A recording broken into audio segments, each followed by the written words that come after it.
Hello guys, അമേരിക്കയിലെ ഏകദേശം 130 വർഷം പഴക്കമുള്ള ഒരു ബംഗ്ലാവ് വിഞ്ചസ്റ്റർ മിസ്റ്ററി ഗോസ്റ്റ് ഹൗസ് എന്നറിയപ്പെടുന്നു.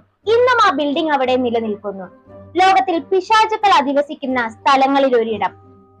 ഇന്നും അവിടെ പോകുന്ന ആളുകൾ പറയുന്നത്, എന്നെ ആരോ വിളിക്കുന്നത് പോലെ തോന്നി, എന്റെ കയ്യിൽ ആരോ കേറി പിടിച്ചു, പക്ഷെ തിരിഞ്ഞു നോക്കിയപ്പോൾ ആരും തന്നെ അവിടെ ഉണ്ടായിരുന്നില്ല.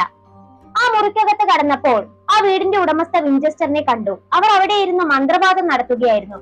പക്ഷെ യഥാർത്ഥത്തിൽ വിഞ്ചസ്റ്റർ മരിച്ചിട്ട് 100 വർഷമായിരുന്നു. ഇത്തരത്തിൽ ആ വീടുമായി ബന്ധപ്പെട്ട പല കഥകളും കാലിഫോർണിയയിൽ ഇന്നും കേൾക്കുന്നുണ്ട്. മരിച്ചുപോയ തന്റെ ഭർത്താവിനെയും കുഞ്ഞിനെയും പരലോകത്തിൽ പല ആത്മാക്കളും പിന്തുടരുന്നതായി മറ്റു ചില ആത്മാക്കൾ ഇവരോട് പറയുന്നുണ്ടത്രേ. 100 വർഷം മുന്നേ ലോകത്തിലെ ഏറ്റവും വലിയ കോടീശ്വരന്മാരിൽ ഒരാളായ വിഞ്ചസ്റ്റർ തന്റെ സ്വത്തെല്ലാം ഇല്ലാതാക്കി പണിത ഈ വീട്.